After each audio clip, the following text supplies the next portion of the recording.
Hey everybody, it's just Dave. DC's not here. Well, he's going to be here in a minute. We have an episode for you, but just a quick PSA. We need you to subscribe. That is the way that more people find out about Seeking Wisdom because it climbs the charts in iTunes. If you subscribe, you don't ever miss an episode. If you've ever listened to a podcast, they tell you to subscribe, and we're feeling it firsthand. We want you to subscribe. So do us a favor. It doesn't matter if you're listening on iTunes, Overcast, Stitcher, SoundCloud, whatever.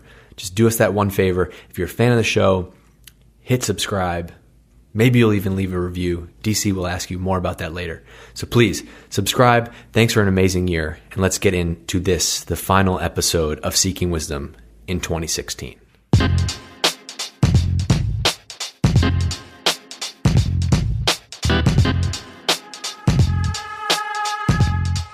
And we're back. This is it. This is it. What is it? This is the end. Well, this is the last podcast of this year. But I mean, it's just the beginning. It's just the beginning. Should we be sad? No, because people get sentimental about this time of year, and they like to make resolutions. And Not me. I say, let's get it. Yeah, we're always looking forward. I love it. So I did a little look back. I did a little homework. I did a look back at some of the more popular topics from our podcasts. And I think what we're going to do today is we're going to spend the last episode of the year, we're going to talk through some of our most popular topics. We're just pretend like people may have never listened to this before. Because we want them to kick off 2017 in the right way. Yeah. This isn't just a recap. This is like, how do we start 2017 on the right foot? Right. Lessons from 2016. Yeah, so we're going to hook you up with I think there's 1, 2, 3, 4, 5, 6-ish topics that we'll run through. But I got a question for you first, actually. Hit me. What did you learn in this first year of doing this podcast? Good question. I think the biggest learning was the simplest. Just be ourselves. Yeah. Let's just have a conversation like we have every day. Be natural. And people will self-select in versus trying to be like anyone else. Right? So we learned our mojo. Yeah, we did. And it takes, it's like anything. It takes reps and sets. Like it took a while. We threw away a lot of episodes in the beginning where we tried to be too scripted, yeah. Too structured like everyone else. Yeah, but I think that says a lot about like what people are interested in today. It's not just the us thing. It's like you have to be. This is something we talk about from a brand perspective all the time. You have to be authentic. You have to be real. Yeah. And when we made that switch to just be more like we're hanging out, having a conversation, I think the download numbers followed. Oh, absolutely. And it's funny now because people who listen to podcasts who come into the office and hear us talking, they're just like, wait, this is exactly like the podcast. There's no difference. All right, this was the other thing I want to ask you. Yeah. Do you feel like Seeking Wisdom has had a impact on our business? Absolutely. Really? Yeah. Can I measure it? I agree with you. I agree Can with I you. measure it? No. Yep. No, not easily. It's all anecdotal, so people will get nervous about that. Yeah. But the number of times we hear from candidates, friends, professional friends, personal friends, new customers, and anyone that we encounter, the number of times we hear them say, Seeking Wisdom is amazing. Yeah, it's basically every new candidate that comes in our office, you text me all the time. You're like at some random book club with a bunch of guys from your old town, and they're like, "Oh, we listen to Seeking Wisdom." Crazy, all surgeons and doctors, right? That's awesome. And actually, I had a gathering at my house on Christmas Day, and it was just a bunch of personal friends. No one in our world, no one in technology, right. No one that I even knew even listened to a podcast. And a couple of people that were there were just like, whoa, I listen to Seeking Wisdom. I was like, what? Why do you listen to Seeking Wisdom? What are you talking about? Yeah. They're like, yeah, I listen to every episode. Yeah. And I was like, what? It just blew me away. I was like, why are you listening? I was like, I pretend that nobody listens. I love it. All right. So funny enough, this will be episode number 50. Nice 50. Nice number. We put in a little work. 1 15-minute episode a week. And that's where we're at.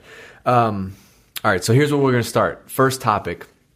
This was like the first topic that we did, which was how a modern product team should work. Wow, that is a long time ago. Huh? But so first of all, explain this, and then I bet you that your thinking has probably even evolved since then. So we did this podcast, and we did a blog post on this, and I've talked about this a bunch in 2016 in different formats, but I've been on this journey the last 9 years, this religion around building customer-driven companies, teams, etc.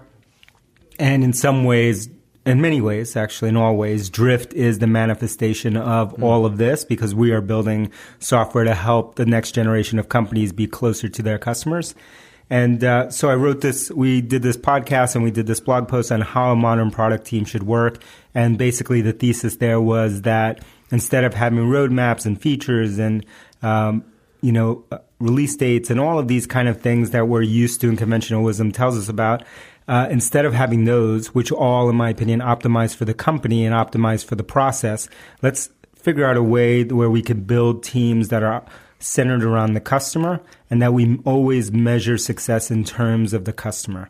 And that will realign how you think about teams, throw away a lot of conventional wisdom, and really focus everyone in the company, and especially product teams, on being customer driven. So your key ingredient in this model, though, which I think is a change for a lot of people, is really small, fully autonomous teams. Yeah, and we reached that. That's important because we want as much independence within the team as possible. So the smaller the team, the more independence, the easier it is to have that independence. And we want them to be autonomous, and we can do that only when we totally align them with what we think success for a company will be, which is happier customers who use your products longer over time. And in that case, we measure, we create ways to measure success, which are customer metrics that tell us that product team or product teams are being successful. Right. But your thing is like you try to keep it, there's no vanity metrics. No. Like cut out all the bullshit and let's say like, what is the number that we're trying to move? Let's say it is retention, right? You want lower churn. Yep. All those teams' metrics have to be aligned around that. Exactly. Yeah. We'll be aligned around that customer metric. Gotcha. That's a good one. Usage frequency is another good one, which is like how for every new feature and every feature that you're building or whatever it is kind of product that you're building in the world, how often is it being used? How often is it being used by different types of customers? High-end customers, low-end customers, younger customers, older customers. We look at all those different team things and say, is a team being successful? Right. And then like the thing that you never... that's a change for a lot of people that are used to like agile and waterfall is hey, like I know this is an issue but we'll put it on our roadmap. Forget it. That's man. The one that makes your blood boil the most. We'll put it on the roadmap, which means that's the equivalent of saying fuck you. Right? That's a modern politically correct office speak for fuck you, like we're never going to do it, right? And so forget putting it on the roadmap. It's either a priority or it's not a priority, and who is it a priority for, the customer or for ourselves? So that was a big theme like throughout this whole podcast this year. But before we move on to the next topic, I think there's one mistake that you mention a lot that a lot of people make when they talk about this. So, autonomy is like becoming more of a team thing now, right? Like giving employees all the power and everything. But the number one mistake that people make is that they assume that autonomy equals accountability, right? Like you have to be, this model doesn't work if you're not accountable. Yep. What they do miss, is that, there's this kind of give and take on autonomy. And on one end is autonomy and the other side of accountability. So it's the flip side of autonomy is accountability. And you can't have autonomy without accountability. And so people who try to argue for autonomy usually don't want accountability. Or sometimes don't want accountability, which is, in that case, it's not autonomy, it's anarchy, right? And so you don't want anarchy, you want autonomy, but you have to have the right level of accountability there. Ideally, accountability to the customer instead of to the group or to the company. And I think that'll move you in the right direction. All right, so topic number 2, that was topic number 1. Topic number 2, how to become a learning machine. I think this was our central, this is how I would boil down Seeking Wisdom into one line. What is how it? to become a learning machine. That's it. Is it too long for a tagline? No, it's pretty good. It's like the central theme. I think it's the central theme of Seeking Wisdom. It's the central theme of everyone who works at Drift. Yeah. And, is that we all are obsessed with becoming this kind of better version of ourselves and becoming these learning machines. And we kind of like have a bias towards people who are these learning machines. What's your so for the people that might not know you well yet, they're like newer listeners. What's your like learning framework? Like, what do you do to learn? Do a lot of things. I think one, the meta thing is, or the overarching thing is to constantly be pushing yourself into uncomfortable situations because it's only through discomfort that,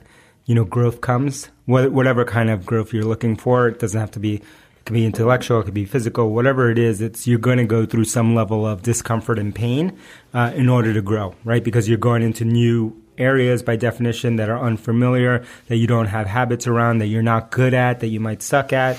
And so you need to push into those uncomfortable areas. And so once you have that framework, then you have to think about, well, how do I fast forward that? On one end, I can try to learn by brute force and just learn on my own, learn through mistakes. And there's nothing, and I think you need to make a certain level of mistakes. We all do. Or you can say, maybe there's a faster way. And I think the one, faster way that I've learned, the only one, is to actually learn from others' mistakes. So first you try to learn from others' mistakes. If you can't learn from others, then you're going to need to make some on your own.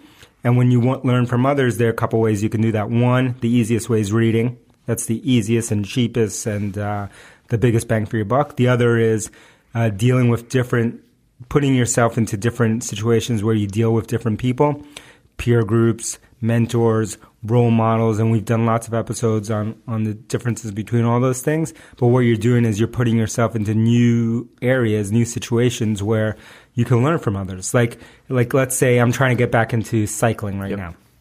And so what's the best way for me to get into cycling? I could just do it on my own, right? And I probably will, and I am. Yeah. And at some point I will push myself up to a certain level. And probably make some mistakes along the way and hopefully progress.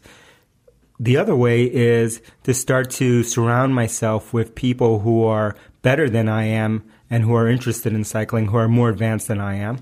And by doing so, by going out and putting yourself out in a race or a group ride or something like that, you're going to force yourself up to at least ideally the middle of the pack.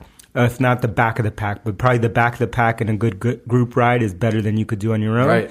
And then how can I get better again? I can find someone who's an expert at cycling and have them mentor me or ideally be a role model for me. I love it. So you have a nice segue into the next topic. Oh, what's that? Role models. Number 3, role models. Yep. This is like a key theme that sits across everything. And basically you just mentioned it, right? Yeah. But I think here's the thing that I want you to mention is I think the thing that most people get screwed up is that a role model has to be some person that I have some formal meeting on the calendar every third Thursday to have lunch to talk about my life. Yeah, that's no role model that you want is going to sign up for that. I'll tell you that. Definitely I won't. Right. Right. So nobody has time. Nobody has time, right? So I think the key word to focus in on how to find role models is the word model. And model, for me, is all about modeling. And so the way that you model good behaviors and you model behaviors that you're trying to optimize for is you need to see them. You need to experience them. You need to learn by observation and by doing. And so role models are all about finding people either who are you can actually spend time with or you can look upon from afar and look at their experience and benchmark yourself against their own performance and their trajectory and their progression over time and use them as a way to gauge if you're getting better or not and maybe look at how you could optimize certain steps that they were able to optimize. So I wrote down something from this book that I'm reading that this is right in line with this. What's that book? I guess it's not too much of science. Yeah, it's Tools of Titans by Tim Ferriss, right? So he has all these collection of interviews. You can skip around. Yeah. It's good. Easy to skip around and find some things. But, I sent this to you the other day because we always talk about role models. And this one guy he has in the book, I think he's a Marine general or something like Army general. Stanley Crystal. Yeah, McChrystal, yeah. And he talks about he talks about role models, and he says there's everybody should have a list of 3 people that they want to emulate. There should be one. You should have one person who's more senior than you that you want to emulate. 2, you should have a peer. So somebody who's the exact same level as you, but you think that they're better and doing a better job. And then 3, you should have a subordinate, somebody who's doing the job that you did like 2, 3, 4 years ago, but might be a little bit better. And then you constantly measure yourself based on those 3 people. Yeah, when Dave shared this with me the other day, I said, Dave is finally leveling up. Respect. He grew up. He grew What do you up. think about? What do you think about his take on that? Yeah, I think we've touched upon that in different ways in different episodes. But I like his simplicity of that framework, which is just like model yourself against 3 different versions of what you're going after, and that way, basically, what he's outlining there is just what we talked about, which is like you need to create your own benchmark. So what was the current version of you versus the year from you version of you that you want versus the 5-year version of you. Like, let's look at all those, because if we look at every one of those points along the spectrum, then we have a trajectory that we can model against and see our own progression. By the way, you mentioned Tim Ferriss. Uh-oh. Last episode, 49. Tim, I haven't heard back from you. I challenge you to steel cage match. What's up? Stop dodging me. Somebody tweeted that out, too. Stop dodging me. Stop avoiding me. All right? Don't pretend you didn't hear this.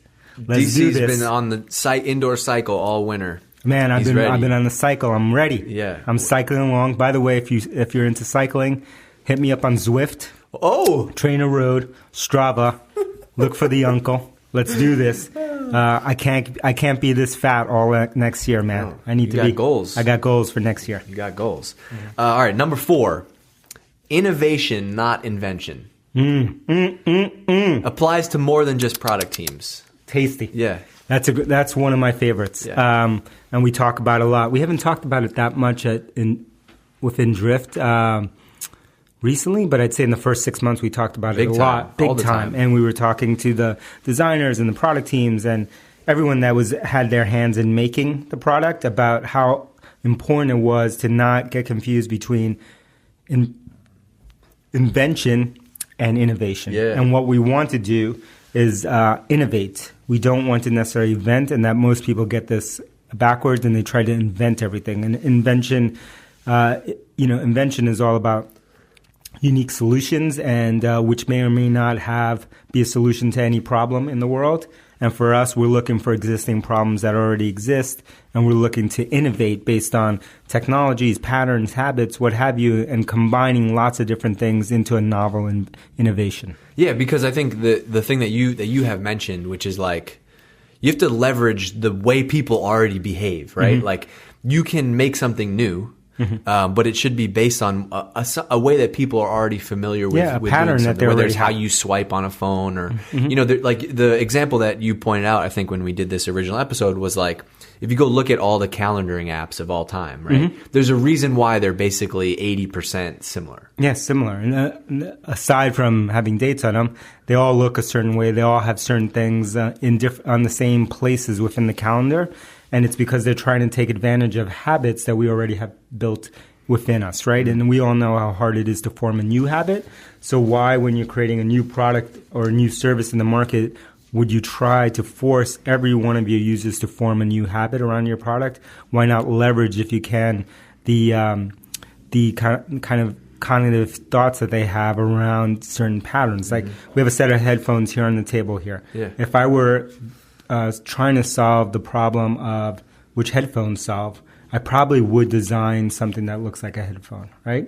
And that's why most headphones that you see kind of look like the way they do. I probably wouldn't say, I'm trying to design new headphones. Let's see if I can beam sound in through my eyeballs and then go out and sell that. Because that's, maybe that'll work, maybe it won't, but that is more about optimizing for the inventor not the audience. Yeah, you'd go out and you'd take this pair of headphones and you'd go talk to 20 people who don't like these headphones and figure out what they don't like about it and what's frustrating and what could be better. And that seems like common sense when you say it out loud, but most designers and most people within technology, most product creators don't think that way, right? They want to have something that has never been invented before and then try to go find basically a solution looking for a problem. I think you have, like, in the post that you wrote, this actually might have been an internal post on our wiki, you wrote, like, how a craftsman would build a chair. Oh no, we posted that externally. Externally, okay. Yeah, it's on medium/decancel.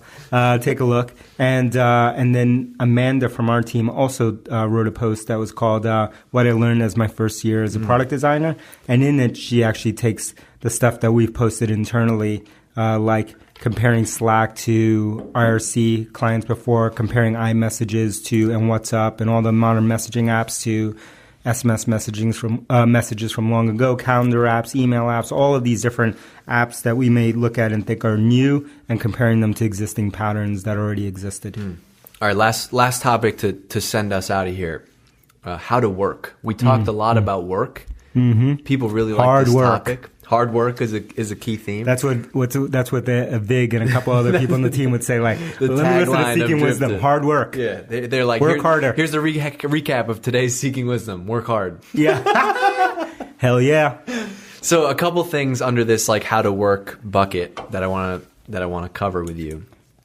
So number one was we talked about this is the one thing that nobody tells you about your career, right? You have like skills, but they don't actually you don't get taught like how to come in and do work every day. What does that mean? Like, what are the nuances of that? Oh, so deep. This is philosophical, I think. I think a lot of people who, if you haven't worked throughout your schooling career, whatever your schooling career was, like, there are just basic things that you have to learn about. You kind of etiquette around how to work, how to keep people informed with whom you work with, how to be a good teammate. All of these kind of things you kind of have to learn as you work. And more and more people, are now coming into at least technology workforce with those kind of skills, right? Right, they're coming out of like a lot of people are coming out of college directly into an early stage company where there's not a lot of structure, not a lot of process. Where if you started your career at a bigger company, you're going to have you might have 30 days of training, then you might have 6 levels of people that you report into, and you might have meetings at this time and that time. That's why it's always great, I think, to at least for early stage companies to hire people who have had some experience in a larger company, because usually those companies, one, they're coming from a place where it probably wasn't that great, right? 2, so you look pretty good, damn good. No, and but really, like, they've been taught the process of working, like when to show up, how to work when they're actually at work. How to deal with people on your team, how to communicate, all the kind of basic things that you would. If you say it out loud and you talk to people about it, you'd be like, yeah, that's obvious. Everyone knows that.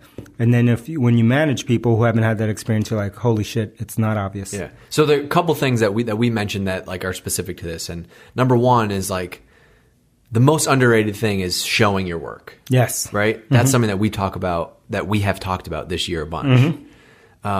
Why is that so important? And if we're all so connected all the time, why does it matter if I show my work or not? Why do you think? Because personally, I don't want people wondering two things. One, I don't want people wondering what the hell I'm doing all day. Yep. Right? I want that to be obvious. The other thing is like if I'm working on something that is going to require like your feedback and somebody else's feedback, I don't want to like deliver you the finished thing and be like, here it is, right? Because it's impossible. It's really hard for you to give me feedback at that point in time. Hey, I just wrote this, 2,500 word thing about this thing that we're working on. And then you're going to be like, well, this is wrong. And you got to go rewrite it versus, more iterative, smaller steps. Like, those are two big things for me personally. But I think like, a lot of people just still kind of live in this world where like you can just go hide and then you show up on Friday, like at school and you're like, here's my homework for the week. I think it's interesting because it's often a type of person who is looking for and kind of asking for an extreme level of transparency when it comes to a company, but are then themselves and how they work very not transparent in what they're doing. And so I think for us, this is all about like transparency should be at every level and every corner, at every thing we do. And so like it's important to be transparent about what we're doing so we don't have people who are on our team or on other teams wondering like, hey, what does Dave do here? Yeah. Speaking of how to work, another thing, how do you approach one-on-ones? So one-on-ones are kind of our thing, which I think are super important that everyone should have. And ideally, you should have your one-on-ones a couple times a month, if not, from 2 to 4 times a month. Yep. And the one-on-one should be not the manager's meeting, but the person whose one-on-one it is. So can you say that part again? Yeah. It's not the manager's meeting. It's not for the manager to come up with an agenda. It's not for the manager to ask a bunch of questions of the person whose one-on-one it is. It's your meeting as the individual, and it is for you to ask questions, highlight the areas that you're running into issues with, and talk about your own personal progression and where you are along that progression. It's your meeting that you need to drive, and you need to own the agenda for, and not expect someone else to come in and own that agenda for you. Right. I think I learned that the hard way in one of my first jobs. You just show up, and I'm like, all right, what are we talking about? And my boss is like, I don't know. I don't know. That's your meeting, This is dummy. your meeting. What do you got? Dummy. And the problem is you can't say, I don't have anything to talk about, so let's not have a meeting. Exactly. Right? And it's not to talk about what'd you do on the weekend, or, what's going on, right. What are you doing tonight? Right. Did you see this movie? Right. Blah, blah, blah. It's not about that. You can do that any old time. That's not about a one-on-one. It's not talking about what did you eat for lunch today? What did you have for breakfast? How you feeling? You feeling good? So speaking of how to work, all right. This book, the same book, I love it because it has all these quotes. The Tim Ferriss book, right? He was talking to Don't avoid me, Tim. This guy, cage match. We're doing it on pay-per-view, and no, we'll make it free. It'll be free. Everything ungated. So, ungated cage match.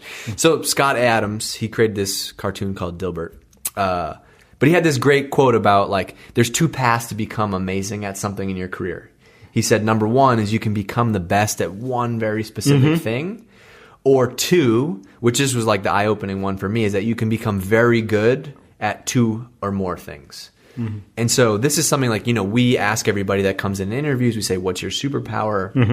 But I think this applies a lot to learning and how you work and what skills that you're acquiring. It's tough to go so deep on that one skill. I like that the one or more, the two or more skills that he mentioned there, because it's that combination, right? That can superpower you, and that's what can make you unique. It's going to be hard to be the best in the world at a single thing. Right? Lots of competition, but it's the intersection of maybe 2 totally unrelated things. Let's say marketing and design, and you combine those, and all of a sudden you have, like we talked about before, idea sex, and all of a sudden you become the best at when it comes to marketing and design. Or you take, product management and design. Design or design management, you intersect those things and you become the best at that intersection. I love it. All right, last point. This is where we're going to end. I think the one that we got the best response on, I think, was the episode we did called Carry the Water. What's that mean? It basically means you have to put in the work in your career. Hard work? Hard work is part of it. Okay. Reps and sets, you might say, is also another part of it. DG, but what about smart work? What about working less and working smarter, not harder? Yeah, working smarter. That's, tell me about that. That's cool to me. That's what every troll says. It's not just working hard. Yeah, it's you got to work smart. That's right. Really? I'm trying to do both. I mean, I don't understand.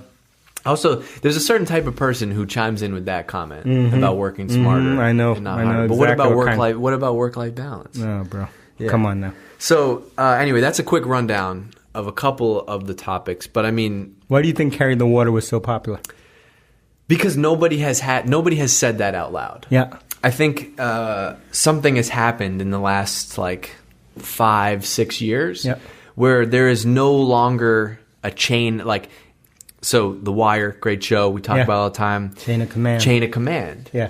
But because we live in this world today where everything, everyone has an opportunity and everybody can do anything, that most of the people that are coming fresh out of college have the mentality that because I can do anything, then there's no reason why I can't. Exactly. So I shared today on the Twitters. Oh, get ready. I shared this great video by Simon Sinek. What's up, Simon? And I will put it in the show notes of this episode. But it was basically around this very subject, which was, how to about I think he calls it like millennials in the workforce and blah, blah, blah, something like that. But it talked about this very thing, which is this carry the water, and how we've set so many people up for this problem that we're running into as leaders of companies throughout the world today. It's like, money. I just feel like everybody in their career needs to have somebody who they're like not fearful of, but like puts them in check. Yeah, I think that's a good thing. You got to be put in check. I think that teaches you how to work. I think it goes back. Like I had a boss who would redline every single one of my words, and I would spend 2 days writing it, and he would send it back to me, and it would be like no words. And I would be like, great, I spent my whole week writing this thing. I think everyone, it doesn't have to do with work. I think every area of your life, you need to be put in check sometimes. And so you need to know what the boundaries are so that we can keep without being put in check, there's no control to the ego, right? Yeah. And we all need to control our ego. And we need to understand how difficult some things are to do. So it's called Simon Sinek on Millennials in the Workplace, 1.5 million views on the YouTube. You watch this today? Hey, man. My wife sent it to me this morning. That's how much of a G she is. Why? What you guys must have been talking about? Nothing. No context, just a link to it. So I just watched it. I love it. That's how much of a G she is. Yeah. Of course. She keeps the uncle in check. Of course. 24/7. Telling you something. Powerful. That's all I need to say. Powerful. Give me what's the rundown on this thing? Yeah. I think he puts it in a more eloquent Simon Sinek. Wherever he's from, Australia, South Africa. You just say carry the water. Yeah, carry the water. And he talks about the important thing is like why he believes we've gotten to this place, and why we need to teach people about progression, and why you can't take a job and then, within 8 months, have a crisis moment of, I'm not having enough impact in the world, Or I want to do something else. He said he would go into companies and they would say, he'd meet with different people and they'd say, I think I want to leave. And he'd say, you've been here 8 months. Why do you want to leave? I'm not having enough impact. And they'd say, impact is this word that people have been taught, when everything was would go their way. Everything was offered when they were said that they can do anything in the world and they can get anything and everything that they want. And so how do we get out of this? How do we teach this? How do we put a focus on progression? So Simon Sinek, check out that video. I'll have it in the show notes. Yeah. Also, I want to talk about one thing. Hit me. Hit us. It's the 50th episode. Yes. We're going into 2017 strong. That's right. But the uncle's a little sad. Uh-oh. You know why I'm a little sad? I think I know why. All right. Here's why. I checked the iTunes. Oh, no. And I had set a goal. Arbitrary goal. Most goals are arbitrary. Yeah. Inside. Yeah. Didn't tell anyone about this goal. And said, those are the best. Let's try to end the year at 200 reviews. What happened? I checked. What was the number? 173. No. I know that I see right now. I know that there's 27 people in the car who haven't left. I know. You're listening to this and they just thought to themselves, I haven't left a review yet. Attention, 27 people. It is December 27th now. We have time.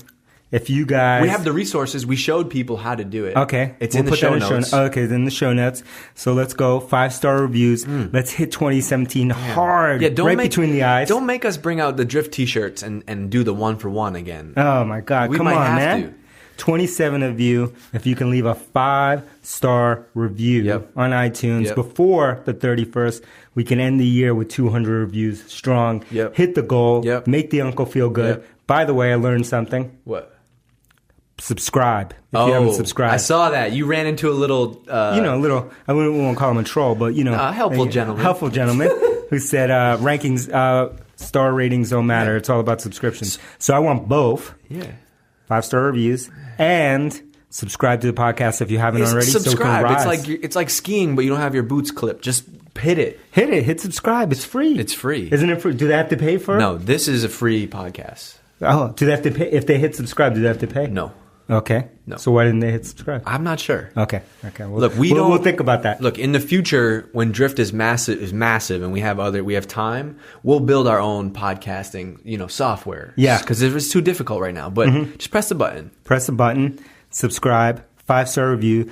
We only need 27 more reviews to cross over and be 200 at the end of this year. Come on. I could go stand outside tonight and like just wave people down for all the value we're giving out, all the secrets the uncle's leaking out on this show. Yeah, I mean we've given away so many books to the fans.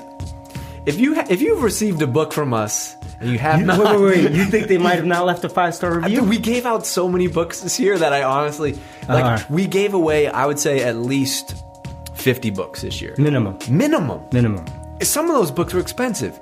Yeah. Like hardcover, Shoe Dog hardcover. That's $30 book. All right. Damn, taking care of people. So 5-star review, 27 of you is all we need. Why don't we go more than let's go 30. Let's just be safe. Yeah. 30 of you, leave a 5-star review. We gotta factor in churn. That's it. I hope you have a great 2017. We're gonna be here strong. Next year will be twice as good as this year. We just need you to hook us up. Peace.